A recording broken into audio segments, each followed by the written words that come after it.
Iya. Ya. Assalamualaikum warahmatullahi wabarakatuh. Alhamdulillah, pemirsa dan rakyat yang cinta keadilan. Hari ini 15 Maret 2023. Hari ini adalah hari yang bersejarah. Bersejarah bagi semua penuntut keadilan atas kezaliman terhadap Bapak Budiarto, dan tentu bersejarah bagi Bapak Budiarto dan istri. Hari ini beliau telah keluar dari penjara yang tidak pantas sebenarnya mereka berdua ini, Pak Budiarto dan istri, berada di situ. Tetapi inilah memang perjuangan butuh keuletan, dan alhamdulillah kemarin hakim memutuskan untuk penangguhan penahanan, tetapi proses hukum tetap berjalan. Dan tentu kita semua berdoa terhadap proses yang akan datang. Tidak mungkin ya kita melihat beliau terus akan dizalimi, dan kita berharap beliau harus bebas dan dikembalikan hak-haknya, karena tentu pembebasan ini atas dasar keyakinan hakim ya, bahwa tidak ada pemalsuan, penipuan dari beliau. Andai kata itu ada, pasti terlihat dari awal. Kita berdoa dan kita tentu menyambut terima kasih kepada Pak Budi yang dalam keadaan capek, tapi tetap menyapa terhadap kita semua yang proses dalam peradilan. Dan mungkin sedikit dijelaskan oleh Bapak Yahya Rashid untuk penangguhannya itu seperti apa dan bagaimana proses selanjutnya. Mungkin sebentar bisa menyapa. Ya, terima kasih. Assalamualaikum warahmatullahi wabarakatuh. Terlebih dahulu kita panjatkan puji syukur kehadirat Allah Subhanahu wa taala atas berkah dan hidayahnya sehingga kita bisa berkumpul di tempat ini dengan sehat walafiat semuanya. Amin. Utamanya kepada Bapak Supardi Kendi Budiarjo dan Ibu Nurlela yang dalam hal ini suami istri sebagai korban mafia tanah yang dikriminalisasi. Jadi untuk ini alhamdulillah selama 2 bulan lebih ya di dalam tahanan mempunyai sikap sangat betul-betul tidak ada beban, karena merasa bahwa apa yang dialaminya adalah suatu kezaliman, suatu kriminalisasi. Tidak ada jalan sebenarnya kalau kita melihat pasal yang disangkakan 263 dan 266 itu sama sekali tidak ada dasarnya untuk Pak Budiarjo dan Ibu Nurlela suami istri untuk dijadikan ditetapkan tersangka, apalagi penahanan. Yang aneh ini sebenarnya biasanya kalau polisi menahan, jaksa juga menahan, dan pengadilan juga menahan. Tapi terkadang polisi menahan, jaksa tidak menahan, pengadilan yang menahan, atau pengadilan juga tidak menahan. Nah, dalam hal ini terbalik, justru polisi tidak melakukan penahanan, malah jaksa penuntut umum melakukan penahanan.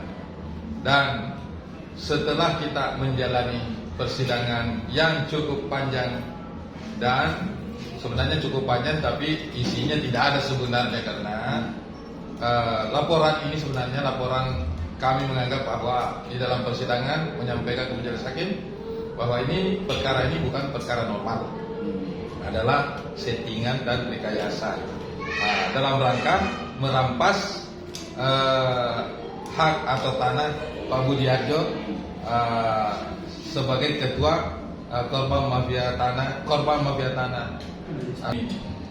Hampir sebenarnya tidak ada bukti-bukti yang menunjang dan kesaksian yang menunjang terhadap laporan saudara Letnan Jenderal Nono Purnawirawan Nono Sampono, Senator DPD RI.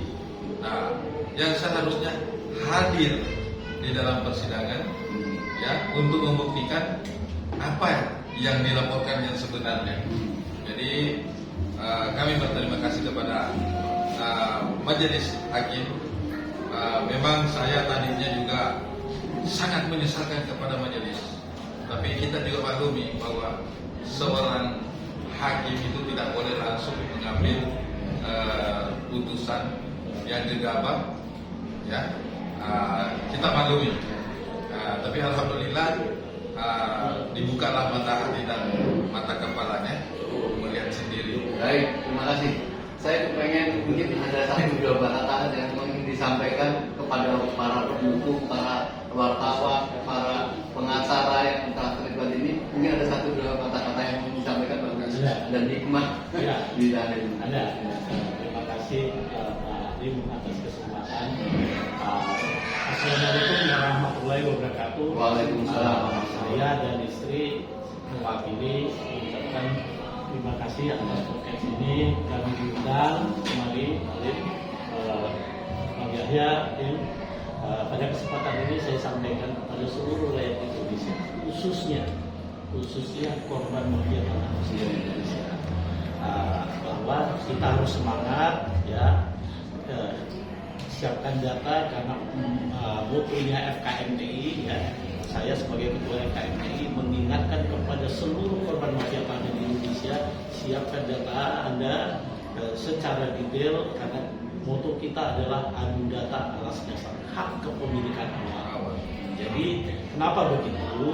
Nanti apapun yang didalilkan oknum-oknum yang nakal ya, saya katakan oknum nakal baik dari penegak hukum maupun dari yang lain, kita bisa buktikan by data. Nah, itu yang saya perlu sampaikan pada seluruh rakyat Indonesia, khususnya teman-teman korban mafia tanah. Karena perlu saya sampaikan ke Pak Jokowi bahwa saya sudah korban, sekarang diperlakukan jadi tersangka. Dikorbankan lagi. Ya. Nah, jauh hari sebelumnya 2018 saya sudah sampaikan itu. Nah, hari ini terbukti omongan kita. Bahkan sebelum saya jadi tersangka, saya sudah sampaikan di Menko Polhukam proses bagaimana menyelesaikan konflik pertanahan secara holistik. Nah, apa begitu saya katakan terbukti dengan terjadinya masalah perampasan tanah dan kriminalisasi terhadap korban tanah itu ternyata eskalasinya naik, ya naik. Nah, padahal kalau kita pikirkan bahwa Pak Jokowi itu sudah berulang kali menyatakan berantas mafia tanah, gebuk mafia tanah beserta BI. Faktanya kan tidak. Nah, apakah Pak Budiarto ada merasa kayaknya PT SSA ini yang memang merupakan perusahaan besar ya, di backing atau diperlakukan Pak Budiarto secara tidak adil, ada secara perasaan saja ada perasaan seperti itu? Iya, dari faktanya, dari fakta persidangan ya seperti itu. Yeah. Kenapa? Saya jelaskan tadi sambung dulu sekali supaya nyambung. Kenapa saya katakan? Kenapa perampasan tanah itu tidak berakhir? Justru naik terus. Sementara kan penyelesaian perampasan tanah itu di Gagal di BPN, di penegakan hukum dan peradilan. Tapi kok nggak berhenti? Artinya Pak, ada sesuatu yang harus kita selesaikan di lembaga itu. Atau penyelesaiannya kita tarik, kita bangun lembaga sendiri. Seperti dulu kan ada munculnya KPK, karena tidak terselesainya di kepolisian dan kejaksaan kan. Dan ini sudah kami sampaikan tahun 2018. Terakhir saya sampaikan itu tanggal 6 Oktober 2022 di Menko Polhukam. Tapi saya langsung di penjara nih. Jadi TSK kan gitu ya. Langsung dijemput paksa. Padahal kami lagi sedang proses peradilan. Nah, hal-hal yang seperti itu, ketidakteraturan hukum ini kan harus dibenahi Pak Jokowi. Ya. Itu yang saya maksud ya. Nah, terlepas dari PT apapun, ya, yang besar-besar ini kelihatannya bisa menjadikan penegak hukum. Jadi apa yang kami hadapi? Ya, inilah tadi kenyataannya. Ini kan membahayakan. Kalau memang sudah kepercayaan masyarakat tadi apa yang dikatakan oleh korban, ya sudah tidak mempercayakan lagi kepada para hukum, polisi, jaksa dan pengadilan membentuk semacam penanganan atau tim khusus Nah, kalau itu juga tidak terjadi, nah, kenyataan nanti terbukti apa yang dikatakan oleh Pak Jokowi bisa jadi gunung-gunungan. Iya. Ini yang harus kita hindari ya. Jadi untuk masyarakat Indonesia hati-hati dalam membeli tanah. Tapi sebenarnya tidak perlu kita masyarakat yang menunjukkan ketegasan daripada penegakan hukum yang jangan memihak kepada konglomerat. Tadi Pak Lim tadi menanyakan apakah ada keyakinan bahwa ada backing. Itu sudah otomatis. Karena tidak mungkin seorang pembeli yang tidak mengerti surat-surat apa sama sekali. Pak Budi Harjo sendiri yang ditersangkakan, istri juga ditersangkakan. Nah, pasal 263, 266 tidak disertakan dengan pasal 55. Nah, dan peran dari Ibu Nurlela ini hanya sebagai atas nama BPNDB yang tidak ada kaitannya dengan SHGB yang dimiliki PT BND sebagai yang mengklaim bahwa adalah miliknya. Nah, justru di polisi sedang penyidikan tidak ada sama sekali yang digarap, yang diperiksa bagaimana riwayat asal usul atau dasar penerbitan SHGB yang disinyalir sebenarnya ini palsu semua ini dasarnya. Ya, yang jelas hari ini kita bersyukur, tetapi kita yakin bahwa Pak Rasid, ya, Pak Yahya Rasid dan Pak Budi masih menghadapi suatu ujian dan harus jaga kesehatan, stamina, dan terpenting adalah kita harus berdoa kepada Allah karena ini jelas satu fakta kezaliman. Kalau kita gigih insya Allah. Nah, saya ingin tanya kepada Bu Nurlela, mungkin hikmah atau pesan apa yang ada rasa dongkol juga dengan penjara itu, karena ini kan jelas luar biasa Ibu dengan sabar mendampingi Pak Nurlela. Silakan Ibu. Kezaliman negara pasti ada Pak. Karena suami saya beli 2006 pakai kami itu. Saya cuma dipanggil dari Kuala Lumpur ke Indonesia hanya itu tanda tangan BPJS. Oh, waktu itu tinggal di Kuala Lumpur. Iya, iya. Pas itu 2010 saya dapat kabar suami saya tangannya diambil sama seseorang. Yang saya sakit hati adalah suami saya harus dipukul. Itu yang saya tidak bisa terima sampai saat ini. Iya. Karena bagaimanapun dipukul itu ya gimana ya? Iya. Nggak bisa ini Pak, nggak bisa dibayar pakai Tapi apapun. perasaan di penjara gimana? Aduh, kalau pasang di penjara, masya Allah. Iya. Satu hari itu kayak 1000 hari. Masya Allah. Mungkin kalau orang yang belum pernah merasakan bagaimana di penjara itu, mungkin pikirannya biasa-biasa aja. Tapi kita yang sudah di dalam 2 bulan lebih itu saya penjara nih, subhanallah. Semua kita jalani, tapi karena kita ikhlas.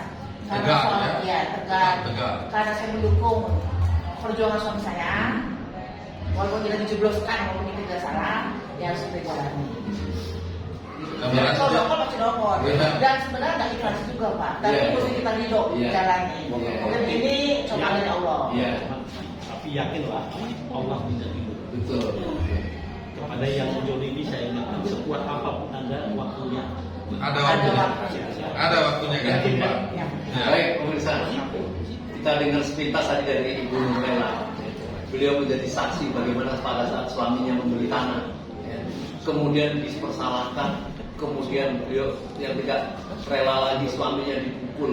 Ini luar biasa. Biar pemirsa tahu bagaimana ini pemukulan itu atas dasar apa. Ini satu kezaliman yang ini sebenarnya begini, betapa sakitnya. Saya dipukul di atas tanah saya yang saya beli. Astagfirullahaladzim. Ya. Selama 4 tahun ya dikuasai. Saya 4 tahun lewat. Jadi beli 2006 langsung saya urus jadikan pangkalan kontainer. Jadi di pagar pintu depan setelah saya sampai 5 tahun di situ. Padahal memasuki pekarangan orang lain yang tetapi di situ. Tidak ada alasan pembenar dan alasan pemaaf. Ini negara hukum. Tidak boleh orang main hakim sendiri. Tak boleh persekusi. Walaupun seandainya betul-betul PT SSA itu pemilik lokasi itu dan dikuasai orang lain, tidak boleh melakukan main hakim sendiri persekusi. Apalagi Pak Budi miliknya sendiri. Setelah dipukul 5 kontainer hilang dari tanah saya, kemudian saya karena saya mendapatkan bukti baru, saya buat laporan 2016. Atas laporan saya itulah saya dilaporkan balik. Padahal laporan saya tidak jalan.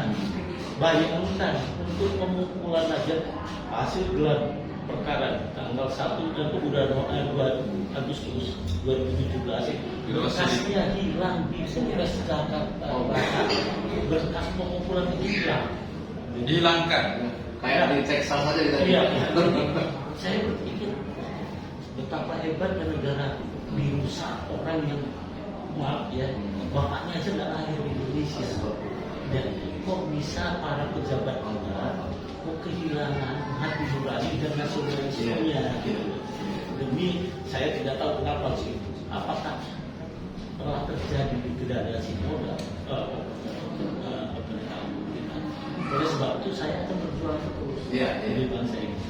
Baik, sebelum diakhiri mungkin satu dua kata dari Pak Arif tentang apa Ya, yang saya sebenarnya untuk menyelesaikan perkara Pak Budi ini kuncinya kan ini yang dilaporkan oleh Pak Letnan Jenderal Purnawirawan TNI Nono Sampono, sekarang Senator Dewan Perwakilan Daerah. Ya, seharusnya tampil di persidangan untuk memberikan atau menunjukkan kesaksiannya, bukti-bukti apa yang dimiliki sebenarnya secara internet.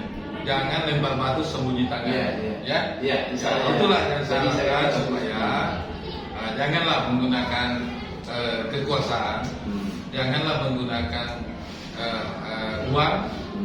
Semuanya bisa dibeli, aparat bisa dibeli, tapi tidak semua aparat hakim, jaksa masih banyak juga yang baik-baik. Ya, mudah-mudahan Allah mempertemukan semuanya. Tapi hati-hati saja masyarakat yang tidak punya uang, yang tidak punya daya, ya harus berdoa dan berusaha mendoakan Pak Budi sebagai ketua FKMDI, Forum Korban Mafia Tanah, memperjuangkan hak-hak orang lain. Dan semoga diberikan hidayah kepada majelis hakim yang menangani, membebaskan secara murni. Baik Pak Yaya dan Pak Budiarto dan Ibu, kita berdoa semoga kekuasaan Allah turun melalui mulut hakim. Hakim dia tentu juga berpikir untuk menzalimi orang. Kita berdoa itu saja dan menghadapi kesalahan ini adalah merupakan pahala karena akan memberikan dampak yang baik untuk ke depan. Ini hanya bisa dilawan dengan doa. Baik, terima kasih pemirsa, kita terus berbahagia dan terutama semua wartawan rakyat yang selama ini mengikuti ini, kita semua berdoa bukan hanya kasus Pak Budi saja ini, supaya kasus-kasus penzaliman yang berikutnya akan tidak terjadi lagi. Baik, assalamualaikum warahmatullahi wabarakatuh. Waalaikumsalam warahmatullahi wabarakatuh. Itu dulu foto Mas Ken. Ada di sini. Oh ya. Foto.